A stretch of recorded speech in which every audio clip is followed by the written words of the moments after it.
6 के बीच में शुरू हुई थी। यह फर्स्ट 5 ईयर प्लान आया था। क्या था? पहला 5 ईयर प्लान। उसके बाद क्या था बच्चों? 12th 5 ईयर प्लान जो आया था, 12th 5 ईयर प्लान ये लाया था कब? 2012 से लेकर 2017 के बीच में। 2017 के बाद 5 ईयर प्लान को रोक दिया गया, स्टॉप कह दिया गया और कहा गया एनडीए यानी बीजेपी गवर्नमेंट के द्वारा कि अब इसका कामकाज देखेगा कौन? इसके कामकाज को देखेगा कौन? नीति आयोग। कौन देखेगा? नीति आयोग, जिसको कहते हैं national institution for transforming India, जिसका गठन 1 जनवरी कब? 1915 को, सॉरी 2015 को एग्जिस्टेंस में आया। किसको चेंज कर इसका पुराना नाम हुआ करता था प्लानिंग कमीशन। इसी प्लानिंग कमीशन का नाम चेंज कर इन्होंने क्या कर दिया? नीति आयोग बना दिया, है ना। और उसके बाद एक चीज अच्छा था बच्चों नीति 5 ईयर प्लान का, मुझे जो लगता था कि 5 ईयर प्लान में हमेशा सरकार जो टारगेट तय करती थी कि इतना टारगेट होगा और इतना टारगेट में हम क्या करेंगे? चीजों को फुलफिल करेंगे। और बाद में एक रिपोर्ट तैयार होती है, टारगेट होता था कितना अचीव किए, सक्सेस हो या फेल हुआ। ये बहुत अच्छा प्लान था, लेकिन अब ये पता नहीं चलता है नीति आयोग क्या कर रही है, नहीं कर रही है, पता नहीं, है ना। तो इस समय आप ध्यान लगाइए 1951 से 1956 के बीच में प्राइम मिनिस्टर ऑफ इंडिया कौन थे? उसमें प्राइम मिनिस्टर ऑफ इंडिया माननीय जवाहरलाल नेहरू जी थे और जवाहरलाल नेहरू जी के समय में ही यही वाला आया था। जल्दी से बता दीजिए पहला पंचवर्षीय योजना किस मॉडल पे आधारित थी? जल्दी बता दीजिए पहला पंचवर्षीय योजना किस मॉडल पे आधारित थी? कौन से मॉडल पे? तो बताइए जल्दी से, चलिए बताइए। पीसी महलनोबिस आधार पे था, हैरोल्ड डॉमर मॉडल पे था। बहुत बढ़िया। शाहीन प्रवीण, सलीना गोस्वामी और नेहा लड़का लोग भी एक दो आंसर कर दीजिए, मेरा हीरो लोग। अरे कहाँ गए लाडलो? अंशु गुप्ता में टेंशन नाम में ये है कि अंशु दोनों यूज करता है, लड़का लड़की दोनों। अब लड़का या लड़की पता नहीं जो ये है ना। तो ठीक है, क्या बोलिए बच्चों इसको? ये डिपेंड था किस पे? हैरोल्ड डॉमर मॉडल पे। किससे था? हैरोल्ड डोमर मॉडल पे। ठीक है, क्या था बच्चों? हैरोल्ड डोमर मॉडल पे ये आधारित थी, याद रखिएगा। अगला क्वेश्चन देखिए। इंडिया है, भारत के पास है socialist economy, Gandhian economy, mixed economy, fixed economy. Option पहला है समाजवादी अर्थव्यवस्था, गांधीवादी अर्थव्यवस्था, मिश्रित अर्थव्यवस्था, मुक्त अर्थव्यवस्था। क्या होगा बच्चों? जल्दी बता दीजिए, जल्दी से बता दीजिए क्या होगा इसका आंसर? जल्दी बताइए। इंडिया कैसा इकोनॉमी है? देखिए एक होता है बच्चों सोशलिस्ट मार्केट। सोशलिस्ट होता है, सोशलिस्ट मार्केट ऐसे बाजार है जिसमें पूरी तरह से गवर्नमेंट का कंट्रोल होगा, है ना, सरकारी सब कुछ होगा। गांधी वाला छोड़ दीजिए। मिक्स ऐसा होता है जिसमें गवर्नमेंट भी योगदान देगा प्लस प्राइवेट भी योगदान देगा। अगर हम बात करें बच्चों कौन सा? फ्री इकोनॉमी छोड़ दीजिए, फ्री ट्रेड वाला। उसके बाद एक होता है कैपिटलिस्ट मार्केट। क्या होता है बच्चों? Capitalist market. कैपिटलिस्ट मार्केट क्या होता है? पूंजीवादी बाजार, है ना। इसमें क्या होता है कि इसमें प्राइवेट कंपनी का दबदबा रहता है। तो इंडिया में देखे होंगे आप लोग, है ना, एक बार चमेली को जाना था बस पकड़ने के लिए। चमेली को बस पकड़ के घूमने जाना था, तो चमेली बोली मैं अविनाश मुझे जाना है हरिद्वार। तो बोले कैसे जाओगे हरिद्वार? तो मैं बोला जाओ जाके एक बस पकड़ लो, सरकारी बस चलता है ना, तो रोडवेज का। बोली अरे हमको सरकारी बस पे नहीं जाना है, उसका सीट इतना खराब होता है कि ऐसे बैठना पड़ता है। तो बोली कैसा चाहिए? तो रेक्लाइनर सीट होता है, लग के बैठते हैं एकदम। तो बोले आज तुम्हारे पास वो भी ऑप्शन है। तो इंडिया में दोनों बस चल रहा है, प्राइवेट बस भी और क्या गवर्नमेंट बस भी। चमेली को अपनी बहन का एडमिशन करवाना था स्कूल में। मैं बोला कि सरकारी स्कूल में एडमिशन करवा। बोले क्यों? क्योंकि सारे साल तुमको कपड़ा मिलेगा, पोशाक पैसा मिलेगा, उसके बाद स्कीम मिलेगा, मिड डे मील मिलेगा। नहीं, मैं बोली मेरी बहन जाएगी प्राइवेट स्कूल में, अच्छा स्कूल में, सुंदर सुंदर बड़का स्कूल में। तो बोले कोई बात नहीं, इंडिया में दोनों स्कूल है, प्राइवेट स्कूल भी और सरकारी स्कूल भी, जाके जहां बहन का एडमिशन करवाना करवा दो, है ना। तो यहाँ पे क्या इंडिया में दोनों ऑप्शन है। तो इंडिया कैसा मार्केट है बाबू? इंडिया है मिश्रित अर्थव्यवस्था, जिसको कहते हैं मिक्स्ड मार्केट। क्लियर? अगला question. The contribution of agriculture to the Indian economy is. भारत की अर्थव्यवस्था में कृषि का योगदान क्या है? बढ़ता जा रहा है, मतलब इंक्रीजिंग है, डिक्रीजिंग है, घट रहा है, कांस्टेंट है, स्थिर है, या नन ऑफ दिस? सोच के बताइए बच्चों क्या हो सकता है। बहुत खतरनाक है बच्चों इंडिया, है ना। कभी निकलिए इंडिया घूमने के लिए, तब मजा आएगा। देखिए जैसे एग्जाम्पल एक समझा रहे हैं अब हम यहाँ अभी बच्चों हमारे पास है दिल्ली, क्या है, ये है दिल्ली। अब सोचिए एक बात ध्यान से, दिल्ली जो है, दिल्ली में आबादी बहुत बढ़ गई, यूपी बिहार से बहुत सारे लोग कमाने आ रहे थे, एमपी से कमाने आ रहे थे, हर स्टेट से कमाने, दिल्ली कैपिटल ऑफ इंडिया हो गया। अब दिल्ली की एक जगह है बच्चों जिसको बोलते ओखला, सुने हैं, दिल्ली में एक जगह है जिसको बोलते ओखला, है ना। ओखला क्या है, इंडस्ट्री बेल्ट है, क्या है, इंडस्ट्री बेल्ट है, सब लोग वहीं पे काम करने आ रहे हैं, बहुत ज्यादा रश हो गया, तो सोचा कि क्यों ना, है ना, राजीव गांधी के समय में ही एनडी तिवारी थे, उन्होंने कहा कि दिल्ली में बाढ़ भी आता है बहुत ज्यादा, तो यमुना का पानी घुस जाता है, दिल्ली के आसपास ऐसा जगह चुनो जहां पे लोगों को बसा सके। दूसरा कॉन्सेप्ट था, ओखला में काम करने वाले लोग जो आ रहे हैं उनको घर चाहिए, पैसा कमा रहे थे, तो बोला बगल में खोल दो बाबू, क्या, नोएडा खोल दो, क्या खोल दो, नोएडा बना दो, new Okhla industrial development authority. यहाँ पे खुल गया क्या बच्चों, ये वाला खुल गया नोएडा। अब नोएडा में लोग घर फ्लैट सब खूब बिकने लगा, तो जमीन कहां से आएगा, बड़े बड़े बिल्डर्स, बड़े बड़े अरबपति पूंजीपति सब आए और जमीन सब खरीदने लगे। जो आदमी के घर में खाने को बढ़िया से पैसा नहीं था, खेती में नुकसान था, बाढ़ आ रहा था, उन लोग बम के पैसा मिला, 100 करोड़ 200 करोड़ 300 करोड़ 400 करोड़, है ना, और वो लोग सब रईस हो गए। इसको बोलते हैं, क्या बोलते हैं, मुआवजा, है ना। फिर नोएडा भर गया बच्चों, जैसे नोएडा भरा फिर यहाँ पे स्टार्ट हो गया एक और एरिया जिसको बोलते हैं ग्रेटर नोएडा, क्या बोलते हैं, ग्रेटर नोएडा। फिर यहाँ भी बच्चों जगह भरता जा रहा है, भरता जा रहा है, फिर इसको बदल दिए, east Greater Noida, west Greater Noida, है बच्चों, क्या किया, west Greater Noida, east Greater Noida, ऐसे करते करते पूरा खतरनाक। किसान, दो लोग इंडिया में कभी भी दुखी नहीं होना चाहिए मेरे हिसाब से, पहला है बच्चों स्टूडेंट और दूसरा किसान। अगर किसान खेती नहीं करेगा, फसल नहीं उगाएगा, खाएंगे क्या, 4 टाइम तो दिन भर में खाते हैं, कोई फ्री में मोमोज खिला दे 5 बार, गोलगप्पा खिला दे 6 बार, चाट खिला दे 7 बार, टिकिया खिला दे 8 बार, तो खाए जाओ, कहां से आएगा फसल। इसी तरह पटना में देख लीजिए ना, पटना से लेकर बीटा तक में बच्चों एकदम जमीन धड़ाते हुए घर बिक गया है, बढ़ गया, नहीं बिक गया है, दिखा भी जाके देखिए कभी। इसलिए बच्चों क्या है कि खेत बिकता जा रहा है, किसान खेती करना चाहने रहे, लॉस है। सरकार जब तक सॉलिड स्कीम्स उनके लिए नहीं लाएगी तब तक आप एक भी किसान को खोज के दिखाइएगा जो कहेगा कि हम अपने बच्चे का फ्यूचर सोचे हैं,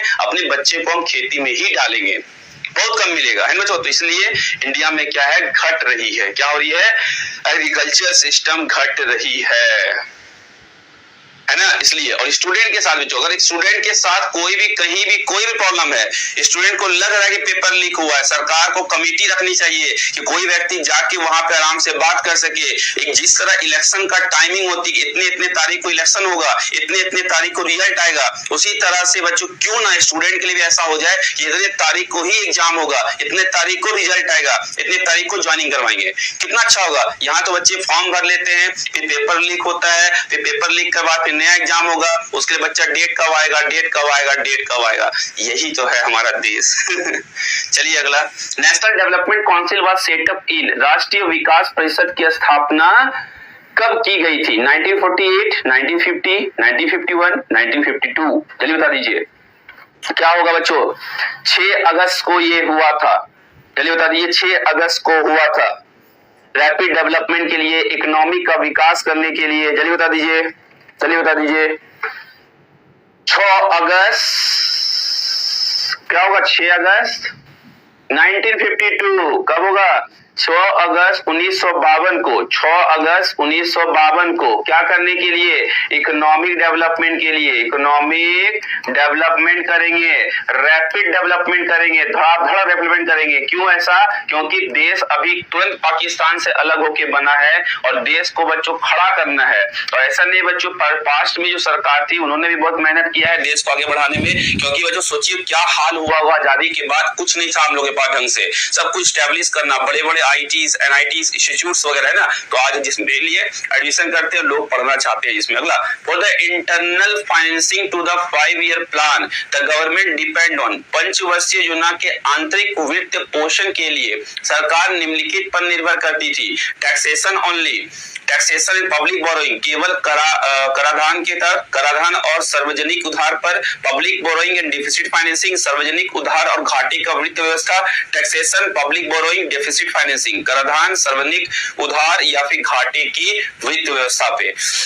फंडिंग बच्चों, किसी चीज का लिए तो पैसा चाहिए ना, जैसे आपके पीछे पापा लोग इन्वेस्ट करते हैं, आपको भेजते हैं बड़े शहर में, गांव से निकाल कर, जाओ बबुआ पढ़ो, बबुआ डीएम होइए, बबुआ सीएम होइए, बबुआ ऑफिसर बनिए, तो ये बनने के लिए पैसा लगता है ना। उसी तरह देश को डेवलप करने में 5 ईयर प्लान आया, और उस 5 ईयर प्लान को बच्चों डेवलप करने के लिए पैसा कैसे आएगा, तो उसको डेवलप करने के लिए जो पैसा आता था वो आता था टैक्स जो आप लोग देते थे ना, उस टैक्स के आधार पे आता था। लोगों से पब्लिक बोरोइंग से, मतलब बोरो करते थे, जैसे हम लोग किसी देश से उधार ले लिए या फिर किसी बैंक से, सेंट्रल बैंक से उधार ले लिए। तीसरा क्या बच्चों, डेफिसिट फाइनेंसिंग। डेफिसिट मतलब क्या होता है, घाटे की वित्त व्यवस्था। डेफिसिट फाइनेंसिंग मतलब वही बच्चों की, घाटा मतलब क्या होता है, सिंपल शब्द, डेफिसिट का मतलब है घाटा।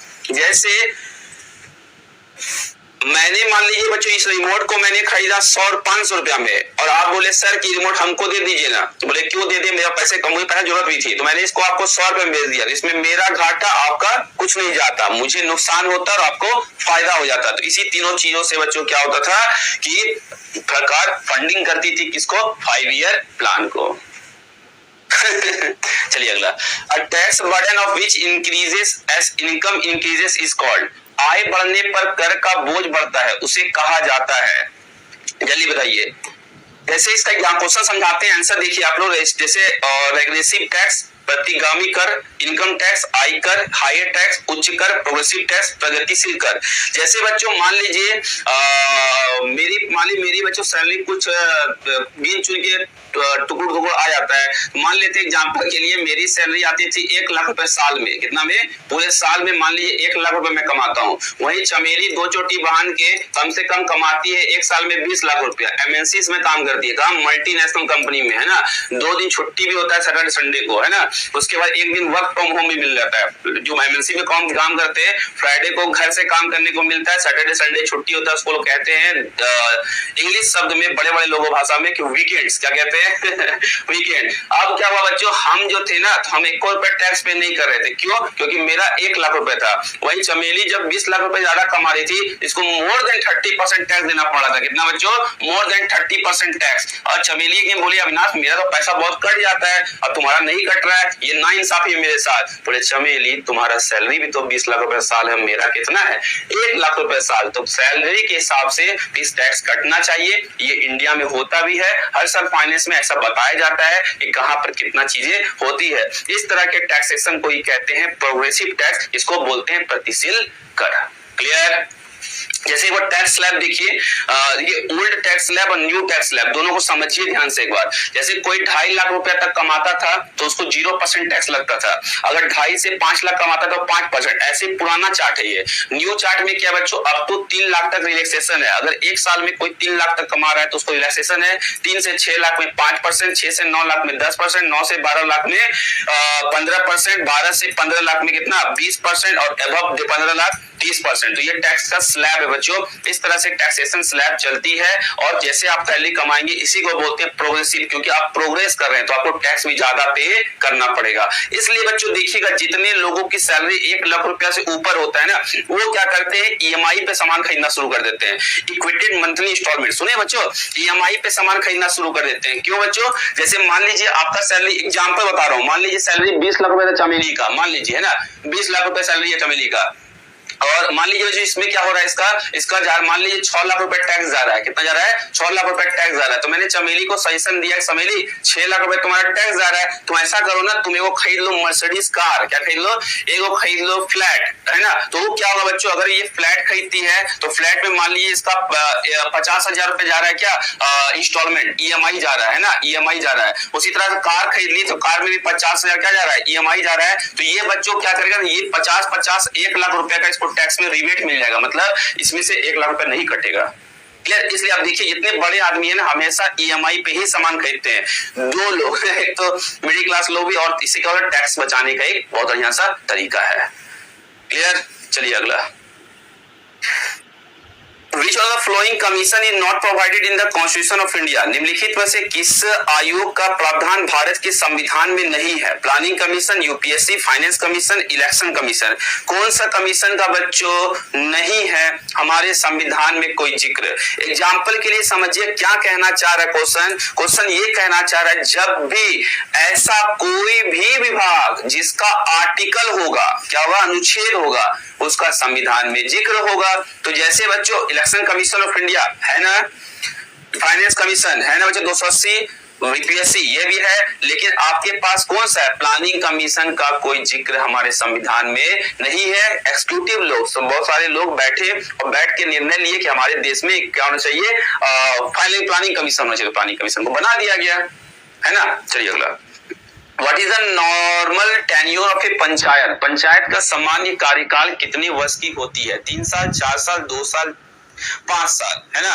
अगर आप लोग को चुनाव लड़ना है मुखिया जी का, मुखिया जी है ना, तो मुखिया जी बच्चों बहुत गरिमा वाला पद है बिहार में खास करके, है ना। मुखिया के चुनाव के लिए लोग पैसा का पानी बहा देते हैं, है ना। पैसा तो पैसा मत पूछिए बच्चों, गोलीबारी चल जाती है बिहार में। प्रतिष्ठा की लड़ाई है, समाज में दो मजबूत लोग हैं। जैसे इसका मॉडर्नाइज रूप, अगर दूसरा रूप बताएं तो आप देखे होंगे पंचायत वेब सीरीज एक बना है, बहुत अच्छा सा वेब सीरीज, जो कि यूपी में प्रधानी चुनाव को लेकर है। प्रधान जी जो थे ना, उसमें प्रधान जी, सचिव जी उसके अंदर काम करते प्रधान जी, तो उसकी वाइफ प्रधान था, प्रधानपति थे तो ये प्रधान जी जो होते हैं बच्चों, वो भी कैसे मुखिया जी वाला ही हो गया। हमारे बिहार में मुखिया कहते हैं, वहां प्रधान ही कहते हैं। तो वहां पे चुनाव लड़ने के लिए 21 साल होना चाहिए। कितना साल बच्चों, 21 साल चुनाव लड़ने के लिए होना चाहिए। और बनते कितना साल के लिए, 5 साल के लिए बनते हैं। और होता क्या बच्चों कि कितने साल के लिए, 5 साल के लिए बनेंगे, तो 5 year will be this correct answer.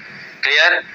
और बच्चों अगर अच्छा से मुखिया चाह लेगा ना बच्चों, अगर मुखिया लोग बनना इसलिए चाहता है क्योंकि तो गांव में दबदबा हो उसका, कि 4 लोग आते आते प्रणाम करे, प्रणाम मुखिया जी, कैसन बा, ठीक बा ना, है ना। तो वो प्रतिष्ठा चाहिए उसको एकदम, कि हम भोकाल बना हुआ है ना अगर सही से बच्चों पैसा का यूज करके गांव में अगर काम कर देगा ना, तो गांव चमक जाएगा। लेकिन दिक्कत क्या है ना, वोट बैंक की राजनीति होती है। अगर नहीं कोई खुश नहीं करेगा तो वोट बैंक नहीं होगा। और बच्चों पढ़ा लिखा लोग अगर इंडिया में खड़ा हो जाएगा, वोट नहीं देगा कोई इसको। जाके मैं खड़ा हो जाऊंगा मुखिया चुनाव में, तो गिन चुन के मेरा जो अपना परिवार का 5-6 लोग है, वही लोग वोट देगा।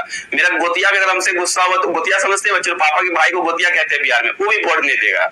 हालांकि चमेली प्रचार करने आएगी, है ना चलिए अगला question, in which part of the constitution of India we find the provisions relating to citizenship, भारत के संविधान के किस भाग में हमें नागरिक से संबंधित प्रावधान मिलते हैं। सिटीजनशिप, नागरिकता, बहुत सारे ऐसे चीजें 1947 के पहले इंडिया आए थे, उसके बाद जिसके माता पिता का जन्म भारत में हुआ था, है ना, कुछ साल रहने के बाद इन सब आधार पे लोगों को मिलता था क्या, उन लोगों को लिख रहे हम तो वोट देंगे। अरे मेरे गांव का अगर वोटर आईडी कार्ड होगा तभी तो आप लोग हमको वोट दीजिएगा। हाँ, आप लोग मेरे प्रचार प्रसार में आ सकते हैं, अविनाश सर जिंदाबाद जिंदाबाद करते करते आ सकते हैं, यही होता है ना बच्चों। और सबसे खतरनाक लगता है मुझे कि नेता लोग एकदम प्राइम कार पे खड़े रहते हैं, एकदम बढ़िया कार पे, और ऐसे ऐसे करते रहते हैं, ऐसे ऐसे करते रहते हैं ना। और जनता लोग बेचारा धूप में नीचे नीचे घूमता है, उस नेता को भी नीचे घूमने बोलिए, साथ साथ पैदल पैदल, तब न मजा आएगा अगला क्या होगा आंसर, कौन सा पार्ट, कौन सा भाग कहते हैं इसको, पार्ट 2 में, part 2 of the Indian constitution कहते हैं क्या, कि सिटीजनशिप के बारे में बहुत अच्छी चीजें हैं।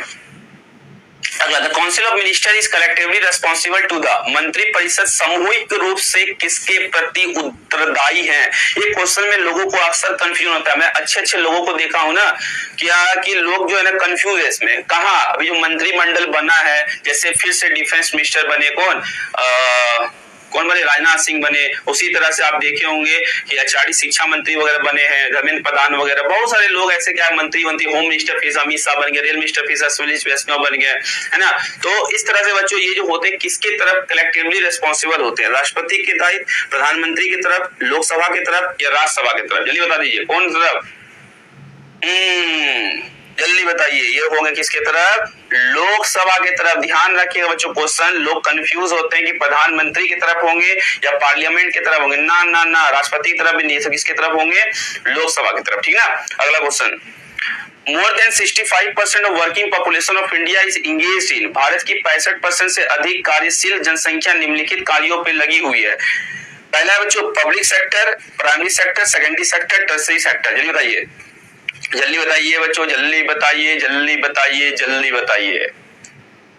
जैसे एग्जाम्पल बोलते हैं इंडिया में बच्चों, कहा भारत में अधिकतर लोग जो हैं वो बसे हुए किस पे, कृषि कर, इसको कहते हैं एग्रीकल्चर। भारत में मैक्सिमम लोग करते हैं कृषि। जैसे डाटा भी देखिए बच्चों, तो लगभग 68% लोग गांव में रहते हैं, 32% लोग के आसपास शहर में रहते हैं। गांव का मेन सोर्स ऑफ इनकम क्या है, खेती बाड़ी करना, अनाज पानी लेना, है ना। तो ये सब जो चीजें आती है किसमें आती है, प्राइमरी सेक्टर में, है ना, प्राथमिक क्षेत्र में आती है खेती बाड़ी करना, ठीक है। अगला question, Who calls the joint sitting of the two house of the parliament? सदन के दोनों सदनों की संयुक्त सत्र कौन बुलाता है? राष्ट्रपति, प्राइम मिनिस्टर, प्रधानमंत्री, लोकसभा स्पीकर, लोकसभा के अध्यक्ष या वाइस प्रेसिडेंट, उपराष्ट्रपति। कंफ्यूज मत होइएगा, आराम से सोच के आंसर दीजिएगा। ये तो छोटे छोटे क्वेश्चन है, जिसको लगता है आसान है लेकिन लोग कंफ्यूज हो जाते हैं। दोनों सदनों के संयुक्त बैठक, क्या है दोनों सदन सर? राष्ट्रपति साहब, प्रेसिडेंट होते सबसे ऊपर, उसके बाद कौन? राज्यसभा, लोकसभा। अब हुआ क्या बच्चों, एग्जाम्पल के लिए कि एक ऐसा विधेयक पारित हो गया। विधेयक क्या पारित हुआ कि जितने भी स्टूडेंट भारत में हैं उन सबको क्या करेंगे, 5,000 रुपए महीना देंगे जब तक उनकी नौकरी ना लग जाए। एक स्कीम पास हुआ, कितना? 5,000 रुपए महीना देंगे उस सारे स्टूडेंट को जो इसकी नौकरी नहीं लगे, मतलब ग्रेजुएशन अगर पास ऐसा स्कीम आ गया, स्नातक पास है, उनकी जॉब नहीं लग रही है, तो उनको क्या मिलेगा बच्चों? 5,000 रुपए महीना। कितना सुन के अच्छा लगता है बच्चों, काश ऐसा हो पाता। पता है नीदरलैंड कंट्री है जहां पे अगर कोई बेरोजगार बैठा हुआ उस कंट्री में तो उसको हर महीने भत्ता मिलती है सरकार की तरफ से जब तक उसकी जॉब न लग जाए, है ना? कितना अच्छा बात है बच्चों, सोचिए, है ना? तो लोकसभा राज्यसभा, मान ली लोकसभा ये बिल को पास कर दिया, बोला ठीक है, खूब भालो बिल अच्छे पास कर देते हैं। राज्यसभा बोला ना ना ना, 5,000 रुपया पर स्टूडेंट, तो पर स्टूडेंट इतना बच्चा आ जाएगा जो बुढ़वा भी होगा भारत में वो भी अपने आप को स्टेटस से स्टूडेंट करवा लेगा। तो ये भी कितना खतरनाक बात है। इसलिए बच्चों इस बात को राष्ट्रपति सोचे कि नहीं, इस पे फैसला होना चाहिए। तो राष्ट्रपति एक आर्टिकल के तहत, कौन सा आर्टिकल के तहत दोनों से बुला कर डिस्कस करवाते हैं? कौन बताएगा सबसे पहले आंसर? किस आर्टिकल के तहत? जल्दी बताइए। किस, अरे नाम कैसे रखते हो हैकर वैकर। हाँ, 108 अन्नू गोस्वामी, विक्की कुमार 108, ठाकुर धनंजय 108, नवी कश्यप 108। बहुत बढ़िया बाबू, बहुत बढ़िया। क्या होगा बच्चों? आर्टिकल 108 के तहत, 108 के तहत कौन? राष्ट्रपति साहब दोनों सदनों को संयुक्त बैठक करते हैं। सही है बात। चलिए अगला। If the speaker of the Lok Sabha wishes to tender his resignation, he has to address related to the। यदि लोकसभा अध्यक्ष अपना त्याग पत्र देना चाहता है तो उसे अपना पत्र किसको संबोधित करना होगा? राष्ट्रपति, the president of India, Bharat के राष्ट्रपति, डिप्टी स्पीकर, उपसभापति, प्राइम मिनिस्टर, प्रधानमंत्री, द कैबिनेट या फिर मंत्रिमंडल। जल्दी बता दीजिए। स्पीकर को अगर देना है अपना त्याग पत्र, Om Birla ji last time speaker of Lok Sabha थे, है ना? लेकिन बच्चों महावलकर साहब पहले थे, अभी किस कौन बनेगा वो देखने की बात होगी, है ना? तो अगर उनको त्याग पत्र देना है तो किनको देते हैं? वो देना होता है किसको? The speaker of the, deputy speaker of the Lok Sabha, है मतलब उपाध्यक्ष, किसको उपसभापति बोलते हैं, कहां के बच्चे? लोकसभा के, उनको देंगे इस्तीफा। ठीक, अगला। Under which of the following section of the protection of the civil rights act 1955 has offences by the company been provided? नागरिक अधिकार संरक्षण अधिनियम 1955 के निम्नलिखित में से किस धारा के तहत कंपनियों द्वारा किए गए अपराधों का प्रावधान किया गया है? Section 10, section 12, section 14, section 16। चलिए बताइए बच्चों क्या होगा इसका आंसर? किसी के साथ फ्रॉड हो गया, किसी के साथ डुप्लीकेट हो गया। जैसे मान लीजिए कि चमेली का सैलरी कितना था? 20 लाख रुपए साल। चमेली बोली अविनाश जा रहे कान का सुंदर सुंदर 2 झुमका खरीदेंगे। क्या खरीदेंगे? कान का 2 झुमका खरीदेंगे, कान में ऐसा झुमका लटका लेंगे इधर, है ना? चोटी में लटका लेंगे झुमका। ठीक है बच्चों? तो चमेली गई झुमका खरीदने के लिए, कहा? बाजार में। और बच्चों झुमका ली कितना? झुमका का दाम लिया 5 लाख रुपया। कितना लिया? 5 लाख रुपए झुमका लिया। बोला मैडम ये झुमका तो पूछिए नहीं, ये झुमका जो है ना वही झुमका है जो चमेली, जो झुमका गिरा था बरेली के बाजार में। कौन गिरा था? चमेली बोली अच्छा बरेली के बाजार वाला झुमका मिल गया? बोले हाँ मिल गया भाई। तो बोली ठीक है हमको दे दी। बोले महंगा लगेगा मैडम। बोला कितना? बोला 5 लाख रुपया। कितना लगेगा? 5 लाख। चमेली खरीद के आगे मुझे दिखाई, देखो झुमका गिरा रे, बरेली के बाजार वाला झुमका खरीद लिए। बोले ऐसा तो गाना था, ये तो काल्पनिक बातें थी। तो बोलिए काल्पनिक तब ना? बोले हाँ हमरा के ठग लेकर। तो ठगा गई बच्चों। तो ठगाने के केस में अगर इनको केस करना होगा तो किस धारा के तहत वो केस करेगी? धारा कौन सा है बताइए? Section 10, section 12, section 14, section 16। चलिए बताइए किस सेक्शन के तहत कोई भी व्यक्ति धारा वगैरह कर सकता है, तो वो धारा होगा सेक्शन 14। इसलिए कहते हैं बच्चों उपभोक्ता संरक्षण हमारे देश में चलता है, इसको बोलते हैं जागो ग्राहक जागो। टीवी पहले ऐड आता था, ऐसे ऐड आना बंद हो गया है ना, कि अगर कहीं भी आपसे कोई कहता है, इसलिए बच्चों जितने भी खाद्य सामान होंगे एक बार ध्यान दीजिएगा, चिप्स का पैकेट खरीदिए पीछे लिखा होगा इंग्रेडिएंट, मैगी का पैकेट खरीदिए इंग्रेडिएंट लिखा होगा, क्या होगा कितना एनर्जी देगा, जूस के पैकेट में। क्या आप बता सकते हैं कि भारत में ऐसे कुछ प्रोडक्ट्स बिक रहे हैं खाने के जिसके पीछे डब्बा पे कुछ भी नहीं लिखा था, कितना एनर्जी, कितना कैलोरी, कितना फलना, कितना चिलना? ऐसे बहुत बढ़िया कहानी भी हुआ था, बताइए कोई, बताइए कोई। ये है बच्चों पिज्जा, जैसे आप डोमिनोज पिज्जा खाइएगा, पिज्जा हट भी जाइए खाने के लिए, उसके रैपर्स पे या डब्बा पे कहीं नहीं लिखा रहता है कि कितना एनर्जी, कितना कैलोरी, कितना ये, फिर भी इंडिया में चल रहा है बहुत तीव्र तरीके से। जागो ग्राहक जागो।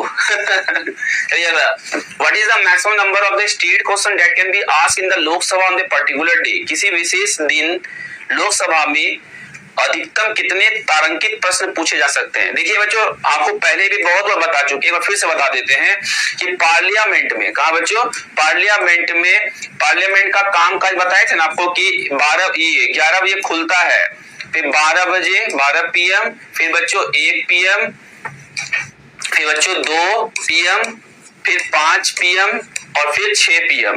मतलब यहाँ पे बच्चों 11 से 12 के बीच में जो होता है ना, यहाँ पूछा जाता है क्या, प्रश्न काल होता है। क्या होता है बच्चों? प्रश्न काल, है ना, एक क्वेश्चन आवर लिख देते हैं, क्वेश्चन आवर, ठीक है। और इसमें 3 तरह के क्वेश्चन पूछा जाता है, एक तो बच्चों तारांकित प्रश्न जो ये वाला है, दूसरा हो गया बच्चों अतारांकित प्रश्न, और तीसरा हो जाएगा बच्चों शॉर्ट नोटिस क्वेश्चन, लघु क्वेश्चन, है ना, तो शॉर्ट नोटिस क्वेश्चन। तो 3 तरह के क्वेश्चन पूछे जाते हैं। अब बच्चों तारांकित प्रश्न क्या होते हैं, ये कितने अधिकतम पूछे जा सकते हैं? ये पूछे जाते हैं 20। कितना बच्चों? 20। क्या होता है तारांकित प्रश्न?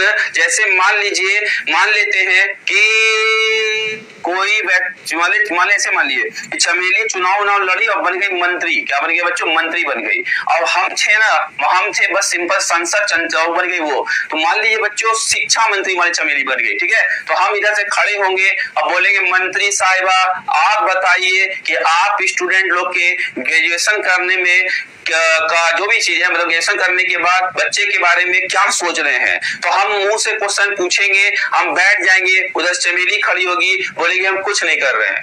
मतलब कि ऑरल क्वेश्चंस का ऑरल जवाब, मौखिक प्रश्नों का मौखिक जवाब, है ना। ऑरल क्वेश्चन का बच्चों क्या करते हैं? ऑरल जवाब देते हैं, है ना, ऑरल आंसर देते हैं। ऐसे क्वेश्चन को ही बोलते हैं तारांकित प्रश्न जिसे कहते हैं। और 20 ऐसे क्वेश्चन पूछे जा सकते हैं। और एक और टाइम याद रखिएगा, 12 से 1 के बीच में 0 आवर होता है। ये क्वेश्चन खूब पूछता है।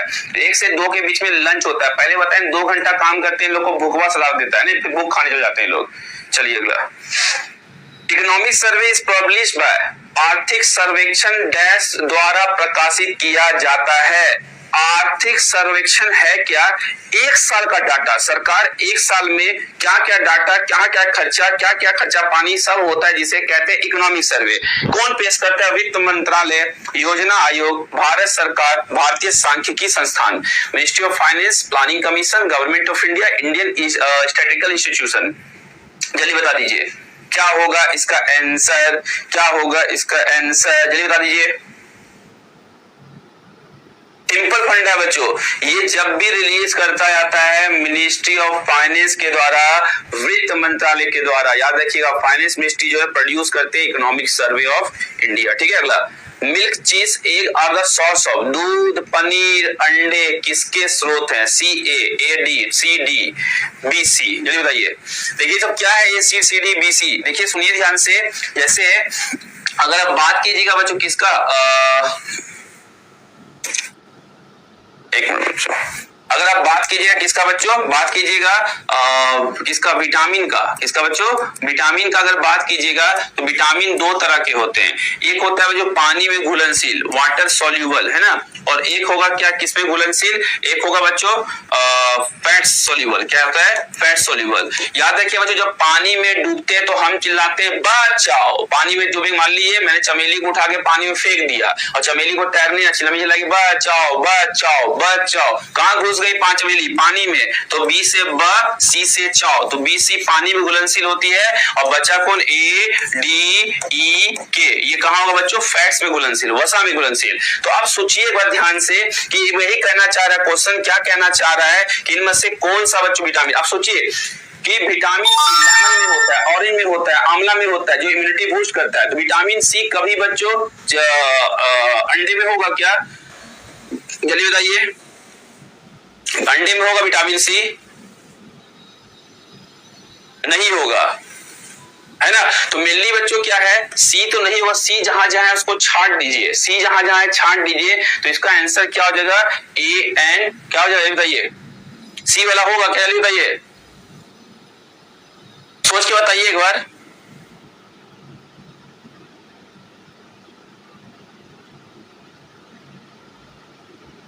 नहीं, चलिए ठीक है, इसका आंसर क्या हो जाएगा बच्चों, देखिए इसका आंसर हो जाएगा A N D, A N D will be the correct answer. A D क्या होगा, इसमें पाए जाते मिल्क चीज एग वगैरह में, क्लियर ना। तो ध्यान रखिएगा, ये वाला हमारा ये हो गया, ठीक। अगला, air is completely remove from an electric bulb to prevent, विद्युत बल्ब से वायु को पूरी तरह निकाल दिया जाता है ताकि oxidation of the tungsten filament, bursting of the bulb, loss of the light due to absorption, none of the above. Tungsten तुरंत टंगस्टन तंतु का ऑक्सीकरण करता है, नाभि का फटना, अवशोषण के कारण प्रकाश का हानि, उपरोक्त में से कोई नहीं।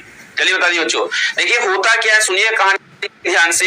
ऐसा बल्ब देखे थे बच्चों, ऐसा बल्ब, ये जॉन्डिस बल्ब इसको मैं कहता था, पीला पीला बल्ब होता था, मेरे टाइम में तो था, आपके टाइम में था कि नहीं पता नहीं। 100 रुपया में, ये 10 रुपया में मिलता था बच्चों, ये फिलिप्स का है ना, 100 वाट का या 40 वाट वाला, और इसको लगाते पीला पीला रोशनी फेंकता था, है ना। तो ये जो वायर यहाँ होता है, जो इस टाइप का वायरिंग होती है, इसको बोलते हैं टंगस्टन वायर। तो टंगस्टन वायर का बच्चों क्यों यहाँ से एयर निकाल लिया जाता है, अगर यहाँ पे हवा रहेगा बच्चों ना, तो हवा रहने के बाद क्या होता है कि इसके, जैसे आप पायल देखें, पायल छम छम छम जो पहन के लोग करते हैं, तो पायल को हवा में रख दीजिएगा तो उसके ऊपर पायल थोड़ा काला हो जाता होगा, चांदी एल्युमिनियम के बर्तन भी बहुत दिन छोड़ दिया तो काला काला हो जाता है। उसी तरह से क्या है कि ये भी बच्चों क्या होगा, ऑक्साइड्स बना लेगा, मतलब इसके ऊपर एक लेप बन जाएगा। ऑक्साइड बनने के बाद क्या करेगा, ये सही से बल्ब जलेगा नहीं, तो इसके लिए ऑप्शन क्या हो जाएगा, option number A will be the correct answer. और हम लोग का जनरेशन जो बच्चों, जिसका जन्म 1990 के बाद हुआ है और अभी तक वाले के बीच में, हम लोग ने बहुत इनोवेशंस देख रहे हैं बच्चों। जैसे अभी देखिए बल्ब यूज करते थे हम लोग, है ना, वो जॉन्डिस बल्ब, वो बल्ब रिप्लेस किया सीएफएल से एलईडी। हम लोग बड़का टीवी देखे हैं, बड़का टीवी, डब्बा है डब्बा, अंकल का टीवी डब्बा, अब एलईडी टीवीज आ गया है। फिर हम लोग देखे क्या बच्चों, पहले टेलीफोन होता था उठाने वाला, तार लगाता था, वही बैठ के बात करना है। आज जैसे किसी दोस्त का फोन आ गया, क्या बाबू क्या कर रहे हो, तो वही बैठ के बात, मम्मी बैठी कुछ बोल नहीं पाइएगा, आप फोन है, जल जाते बाथरूम आना करके, है ना। तो उसके बाद कोरोना देखे हम लोग, उसके बाद भारत पूरा विश्व बंद होते हुए देखे, नोटबंदी देखे, जीएसटी देखे, अविनाश सर भी देखे।